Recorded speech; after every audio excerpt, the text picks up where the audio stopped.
লাইফে যদি আপনি ঝামেলা এড়িয়ে চলতে চান এবং সফল হতে চান, আপনাকে ৩টা জিনিস সবসময় সিক্রেট রাখতে হবে। নাম্বার 1 হচ্ছে ফ্যামিলি প্রবলেম।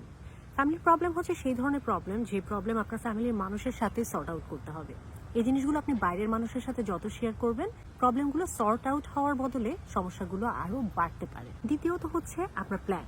আপনি কি করতে যাচ্ছেন, কি আপনার নেক্সট প্ল্যান, এগুলো শেয়ার করা থেকে বিরত থাকুন যতক্ষণ পর্যন্ত না প্ল্যানটা সাকসেসফুল হচ্ছে। কারণ এতে যেটা হবে, পরবর্তীতে যার সাথে আপনি প্ল্যান শেয়ার করছেন তার সাথে দেখা হলেই আপনি একটা বাড়তি প্রেশারের ভিতর পড়বেন। কি হলো, তোমার তো বিদেশ যাওয়ার কথা ছিল, তোমার তো চাকরি পাওয়ার কথা ছিল, তোমার তো বিয়ে করার কথা ছিল, কত দূর হলো, না হলে বিষয়টা তখন দেখবেন আরো খারাপ লাগছে। নাম্বার 3 হচ্ছে লাইফের এমন কোনো সিক্রেট যেই সিক্রেটটা অন্য কেউ অন্য কোনো সময় জানলে আপনার কোনো ক্ষতি হতে পারে। কারণ লাইফে আজকে যে বন্ধু কালকে সে শত্রু যে হবে না, এর কোনো গ্যারান্টি নাই। তাই কার সাথে কি সিক্রেট শেয়ার করছেন এই বিষয়গুলোতে অবশ্যই সতর্কতা অবলম্বন করতে হবে।